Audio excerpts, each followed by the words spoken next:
aux autres. On va continuer à parler d'écologie avec un cas très concret qui est dans l'actualité et qui vous touche beaucoup. C'est la disparition des abeilles. Sujet extrêmement sérieux et dramatique, mis en lumière cette semaine par le coup de gueule d'un apiculteur du Finistère. Il a posté sur Facebook une vidéo qui a déjà été vue près de 3 millions de fois. On la regarde. Je ne comprends pas ce qui se passe, moi, au niveau du ministère de l'Agriculture, au ministère de l'Environnement, au niveau du Parlement européen, au niveau des parlementaires. Mais arrêtez de prendre des décisions en demi-teinte, c'est pas possible. On est là, oui, peut-être, non, peut-être, je sais pas. Ça fait crever tout. L'environnement est en train de crever, l'environnement est en train de mourir. Les cours d'eau sont pleins de cette putain de merde de pesticides. Mes ruches sont pleines de pesticides. Les abeilles crèvent.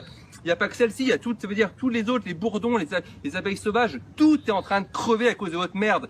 Et si ça les fait crever nous, ça nous fera crever nous aussi, quoi. Prenez-en conscience, c'est pas possible, ça se retrouve dans notre bouffe, tout ça. Alors on trouve ça bucolique, les petites abeilles, les machins, et tout ça, c'est en train de crever. Et moi, j'en ai marre, faites quelque chose, faites quelque chose. Cet apiculteur en colère, Sven Niel, est l'invité de ces politiques ce soir. Sven Niel, apiculteur à Trégoat, dans le sud du Finistère. Bonsoir et merci d'avoir accepté l'invitation de ces politiques. Je le disais, ce cri d'alarme très touchant et poignant est visiblement efficace puisqu'il a été vu près de 3 millions de fois déjà en 10 jours. Est-ce que ça vous rassure qu'on en parle autant? Est-ce que quelque part ça vous rassure un peu? Ouais. C'était surtout un cri de désespoir au début en fait. C'est vraiment très touchant quand on est apiculteur, qu'on ouvre ses ruches et qu'on voit que tout est mort.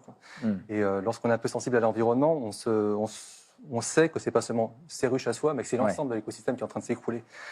Donc forcément, j'ai voulu faire ma petite part des choses, faire un petit film en espérant que peut-être 500 personnes puissent le voir.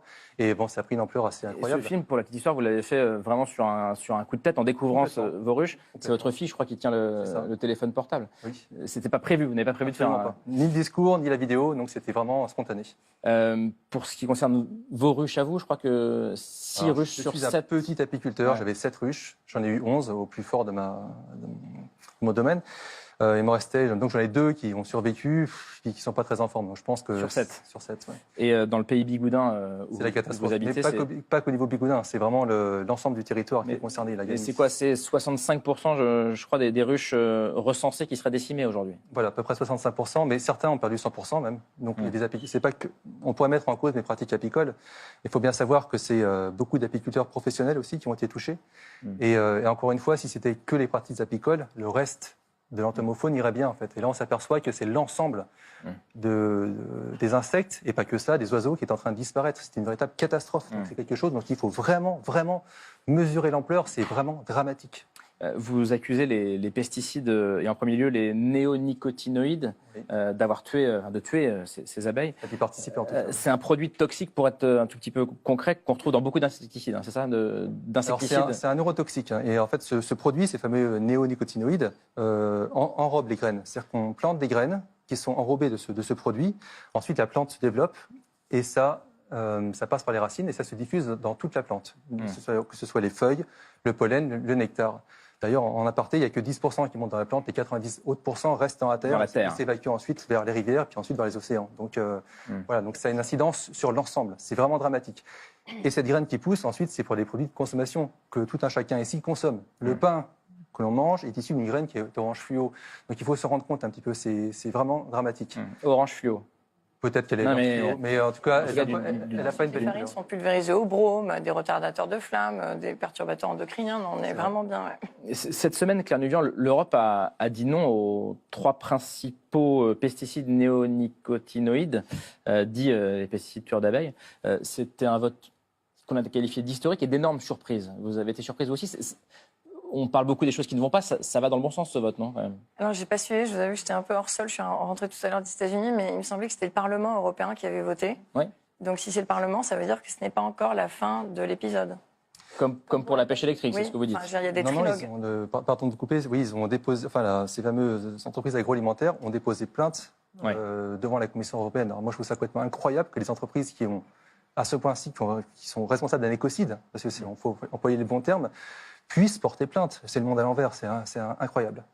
Thomas, si on regarde un peu dans le rétroviseur, on comprend pourquoi il y a un tel désastre avec les abeilles aujourd'hui, parce qu'on n'en parle pas depuis la semaine dernière. Non, on n'en parle pas non plus que depuis la magnifique chanson de Bachung, je ne sais pas si vous la connaissez, L'apiculteur se meurt, très belle chanson.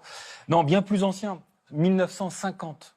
Une archive, alors j'en revenais pas quand j'ai trouvé. Janvier 1950, celui qui parle, c'est Roger Hayme, qui dirigera le Muséum d'histoire naturelle.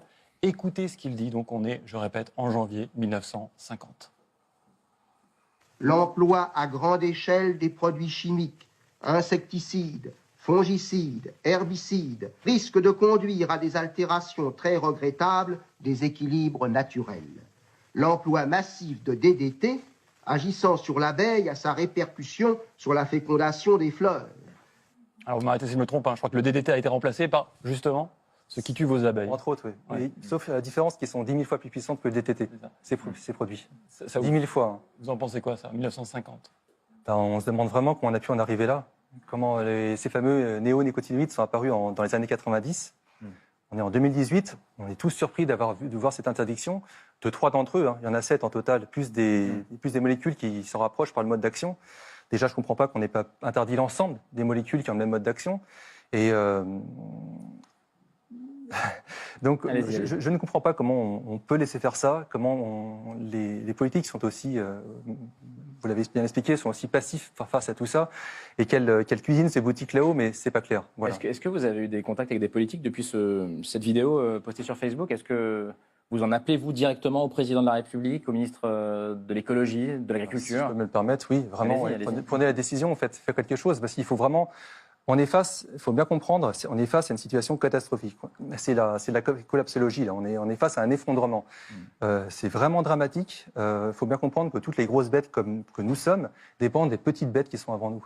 Si ces petites bêtes disparaissent, on va vraiment être très mal. Donc il faut vraiment prendre l'ampleur de cette catastrophe. C'est dramatique. Les oiseaux disparaissent, 30% ont disparu en l'espace de 15 ans. Où ça va s'arrêter? Donc j'ai un ami apiculteur qui est apiculteur depuis 44 ans, qui a fait un graphique.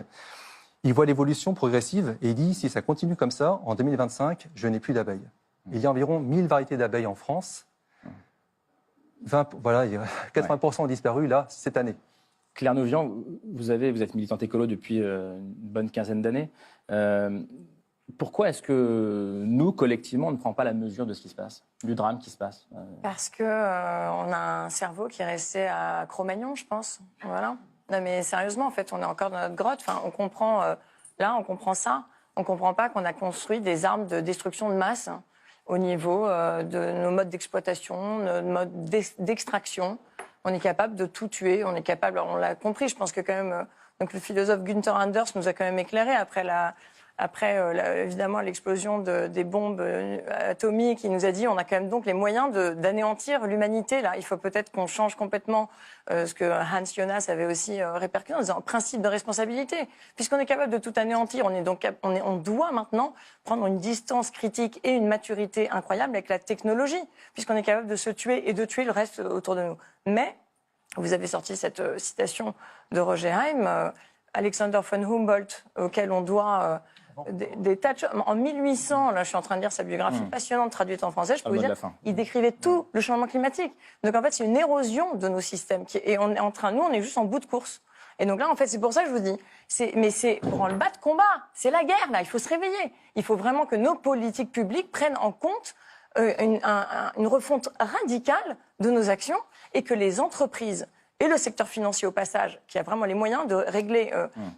Si tout le monde dans le secteur financier abandonne son bonus pour des causes, je peux vous dire, on règle les problèmes du monde. Vous voyez, mais il faut prendre la mesure, c'est la guerre. Donc, on répond à la guerre avec des moyens de guerre. Merci beaucoup d'être venu témoigner, en tout cas, sur ce plateau ce soir, Sven Nil. Merci à tous les 4 d'être venus dans ces politiques.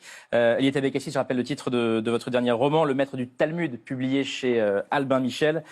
Claire Nouvian, encore bravo pour votre prix Goldman, pour votre association Bloom. Serge Moati, on reste avec vous sur France 5. On vous retrouve à 22h35, ma dernière campagne, dans les coulisses de cette folle campagne d'Emmanuel Macron. Je vous dis à la semaine prochaine.